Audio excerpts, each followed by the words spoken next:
So I'll tell you a quick story. It actually happened in San Diego. And this was one of the first chances I had to get up in front of a group of people. It was right about the size of this.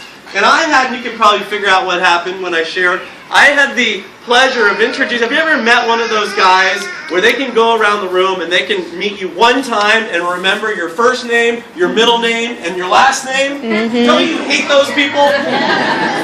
So I had the chance to introduce him, and I said, ladies and gentlemen, introducing Mr. Blaine. And I forgot the memory guy's last name. True story, so I made it up. Blaine Roney, I called him. It was my first company. That was the name of their CEO. Now, I'll never forget his name. His last name is Athorn. You can go look him up. I said, oh, Acorn. And I came up with some way to remember it. So just, I'm going to share a lot of stories like that hopefully show you that you're no different than I am. The only difference is time, making a fool of yourself a little bit. And I was really, really hungry. I was really hungry. Just a little bit about myself and my background. Not because I say my story is more important than yours, but I'm doing at least most of the talking today until we get Kinau and all these other guys up here as well. But I got started in this business. I graduated from college. And most of my friends went on to become like a doctor, attorney, or get their MBA. And I did something completely different. Many of you know this. I'm from Miami. I like to make people dance. And I'm a DJ. So I went back to South Beach and I opened my own nightclub when I was 24 years old. How many of you own your own business outside of Yoli? Let me see. Keep your hands up high. Keep your hands up if it's the American dream. All right. That's generally what happens. So it happened for me. I had a lot of fun. It wasn't very profitable. A nurse in my father's office, my dad's a blood and cancer doctor in South Florida, invited me to a meeting. I had no idea what it was, but I was at that point what you would call psychologically unemployable. How many of you can relate to that? Right? How many of you are here because you'd like to fire your boss? That's predominantly your reason, your why, right, for being here. Okay, we're gonna uncover your why. We're gonna talk about stuff like that. But so I got started. I went to this event. I took my mom with me because I knew she'd sign up. I really didn't know what I was getting myself into. And quite frankly, when I was 24 years old, all I cared about was the money. Right? How many of you are in your early 20s right now? All right. So at that age, I was going to live forever, right? And the guy up on stage said he was making like $50,000 a month. So I said, well, shoot, I'd be happy with that in just a year. And so I got started. I moved back home with my mom, okay, because I had no money, right? And back then, let me kind of date myself a little bit. Back then, we didn't have iPods or cell phones. We had like a yellow Sony Walkman. Anybody see one of those in museums? All right, I'm talking a long time ago. We have Facebook now and free long distance. You know what the technology, like the technology everybody was talking about when I got started? The fax on demand. The fax on freaking demand. That's what was so exciting when I got started in this business. So long time ago, but you know what? Even though the technology has changed, the way you build your business is exactly the same way. But today, because of Facebook and cell phones and all these things, it's a lot easier. It is a lot easier to build a business today.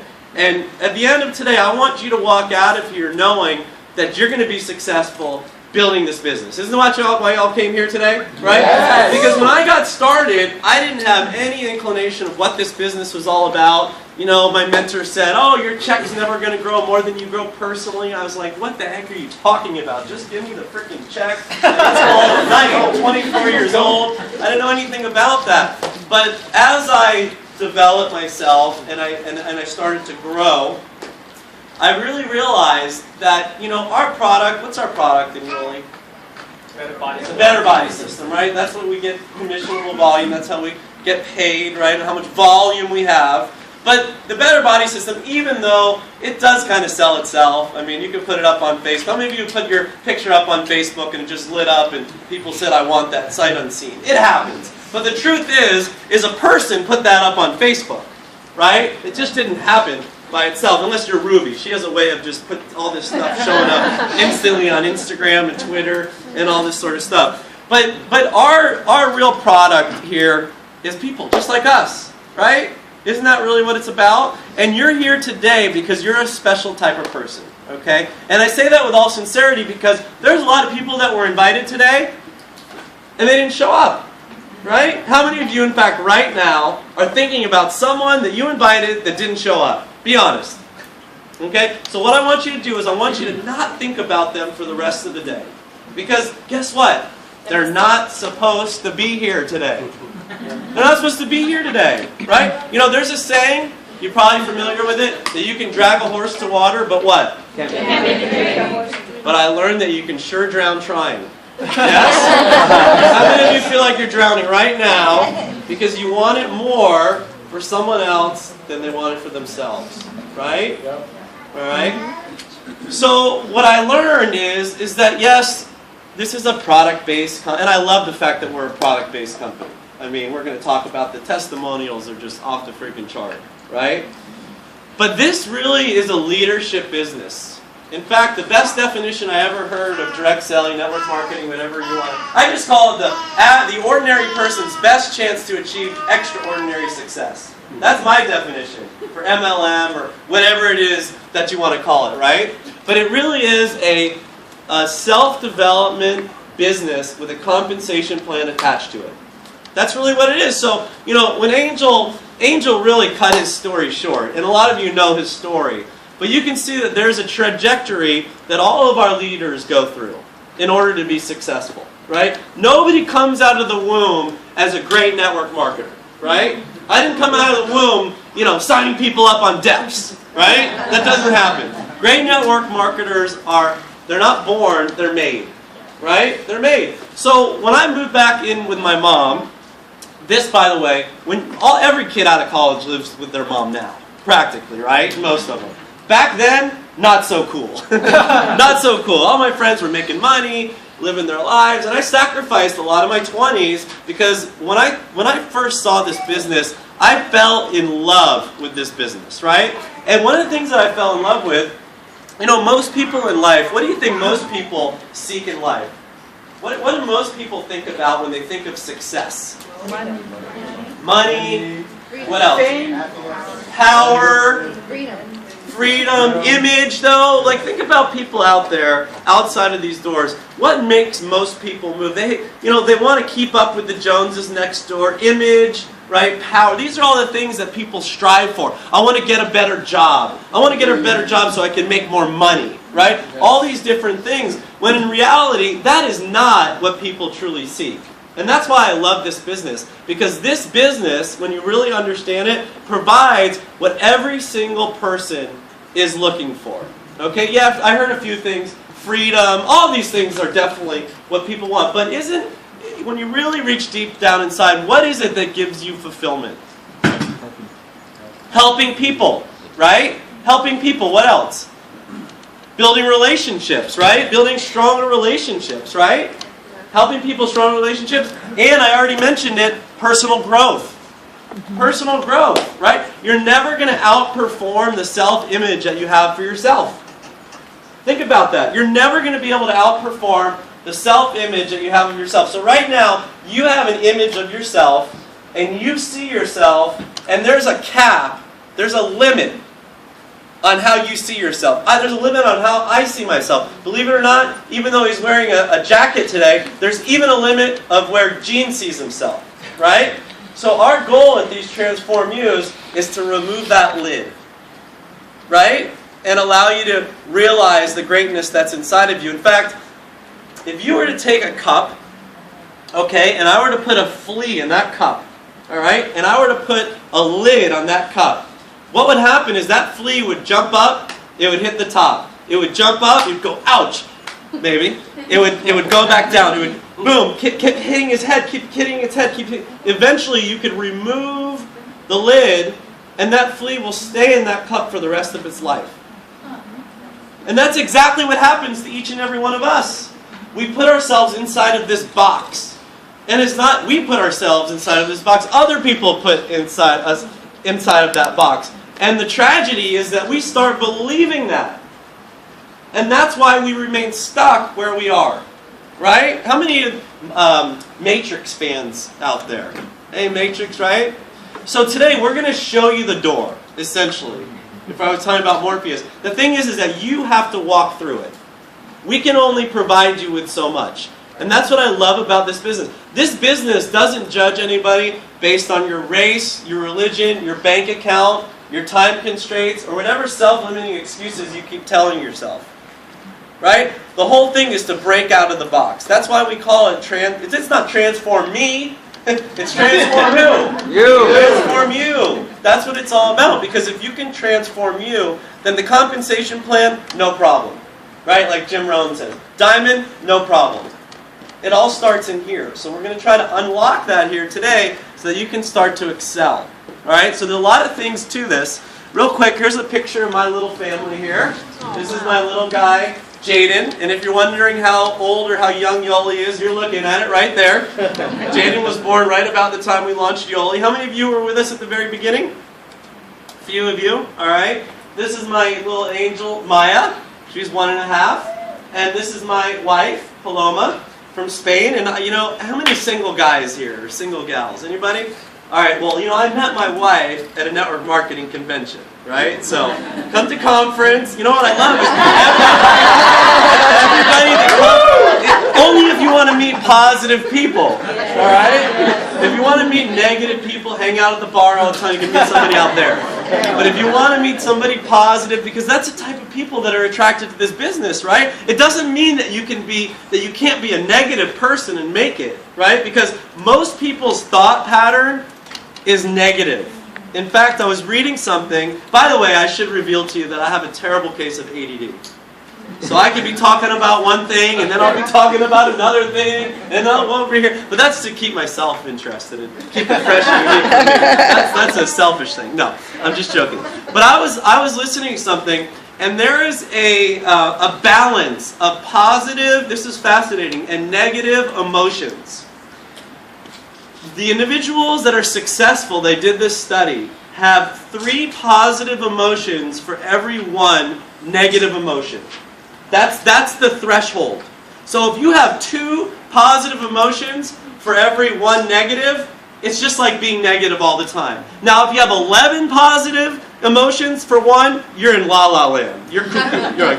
You're lost touch with the reality, right? No, it's true. There's a threshold there. So think about that. A lot of what we do is reframing what happens to us in our lives, right? Because things happen. It's how you categorize what happens, right? You can look at something as a challenge, or you can look at these challenges and use our failure as fertilizer. And that's what everybody's done. Angel Tulane, Emerson, Leslie, all the successful people here, they have found a way to reframe failure. I remember when my nightclub went out of business. I don't know if I've shared this story before, but I opened a nightclub, right? And how I opened it was kind of interesting. I graduated from college, went to school up in Northern California, and I didn't own that much, but I hired a moving company called Shalom Moving. Does anybody know what Shalom means? In Hebrew, it means peace, but also means hello and goodbye. So I said hello and goodbye because somebody stole everything I owned. Literally, everything I owned. Even like a moron, for some reason I sent my baseball card collection to my college last semester. So that was really the only thing. But anyways, I was a dependent on my parents. So with insurance, I was able to get a little bit of money. I borrowed a little bit of money, and I actually was able to open up this nightclub. It was a dream of mine. I was absolutely crazy to do it because that's not the business you want to be in, unless you're a millionaire and you can hire somebody to manage it for you. But it crushed me because it went out of business. It was a failure financially, complete failure. And when that happened, I kind of went inside myself. I started doing things that you probably shouldn't be doing, getting into trouble, not like crazy trouble, but just, stuff that, 20-year-olds do. And I just felt terrible because it was the first time in my life that I ever failed at anything. I mean, I struck out in baseball or something like that. I lost a tennis tournament now and then. But, on a major scale, this was a big time. I graduated from a great university. I was at the top of my class, all this sort of stuff. And at that point in my life, I was stricken with, I was panicked. And in retrospect, I realize now that that was the best thing that could have ever happened to me. Because later on in life, it allowed me to figure out that, wait a minute, failure, or, quote unquote, is a part of life. And I think it's a tragedy that people don't experience failure earlier in their life. Right? Because if you go through life thinking that everything's going to go smoothly, you're living in la la land. You've got those 11 positive emotions, right, to every one negative. So I share that with you because the people that are successful have been able to harness that failure and use it as a way to push them forward. All right? So we're going to talk about a lot of things today. Okay? I mentioned definitely take some notes. And one of the things that I had to do was I had to learn how to really get outside of my own head. Okay? Even when I delivered my senior thesis for economics, I remember I had a bunch of notes and I literally lost place of where I was. And I just stopped. Imagine doing a presentation in front of all your classmates, losing your place where you are, and I stopped the presentation and I walked to the back of the room and I sat down and somehow I passed. I don't know what happened, but it was very embarrassing. I'm actually, confession, an introvert by nature. I really am an introvert. As hard as that might be for some of you to believe, I'm an introvert. And I forced myself to become an extrovert. In fact, how many of you saw my post on Facebook the other day where I talked about how extroverts are happier than introverts? Anybody see that article? Did you read it? Wasn't it awesome? Yeah. What they found is, how many of you, be honest here, see yourself more as an introvert than an extrovert? Okay, and how many of you know you're an extrovert? Okay, so I'm not talking to you guys right now. I'm talking to the introverts, okay? So what they found was that even though introverted people like myself can be a little bit shy, a little bit intimidated, when they actually force themselves to become an extrovert and get out of their comfort zone and go meet people and do something, they actually became happier. They studied hundreds of people. They had them keep track of how they felt throughout the day, their emotions, and lo and behold, extroverts are happier than introverts, right? And I share that with you because, like me, you may have to go through, a phase where you get out of your comfort zone. You got a cocoon, right? Where the butterfly becomes a moth before it's a butterfly. You've got to be able to give people the opportunity to get out of their comfort zone. Because if you were to take that moth, right, and the cocoon, and you were to say, oh, I want to help this butterfly become a butterfly even faster, and you were to cut that cocoon, and you were to allow that moth to come out, do you know that it would die before it had a chance to become a butterfly? Because it didn't have the chance to develop all the internal organs and everything that happens to allow it to turn into a butterfly. So sometimes we've got to allow people to get out on their own and push them out of the nest and allow them to sink or swim, right? Because that truly is one of the hardest things to do in this business for me. I wanted to do everything for everybody. Because you've all heard the saying, if it's to be, it's up to me, right? And that's true of a conventional business. This is a different business. This is a business of empowering people. So we've got to help them, lift them up, and give them the chance to spread their wings. And one way we can do that is very, very simple. This is a relationship-building business. Fundamentally, this is a relationship-building business. If you want to make $1 million a year, how many of you want to make $1 million a year in Yoli? Then go out and make 1 million friends. Okay?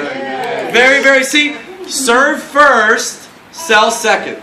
Serve first, sell second. So the first thing that I want to do is we're going to do a very simple exercise, and it's just basically called forming. Okay? And I want to encourage you to go about your business every single day, because outside of these doors, people are hurting. Okay? People are hurting inside here as well, financially, health-wise. That's why you're here. But there's a lot of people out there. Would you agree that every single person in San Diego, around this country, would like to be healthier, wealthier, have better relationships, and experience personal growth?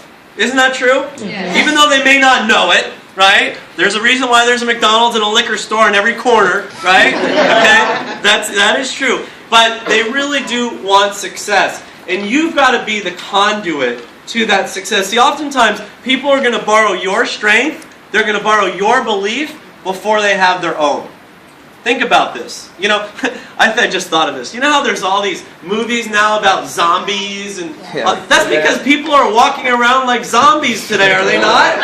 It's like they're conditioned, you know? Oh, let's go to work, you know, let's punch the clock, let's get home, let's crack open the beer, let's watch TV, you know?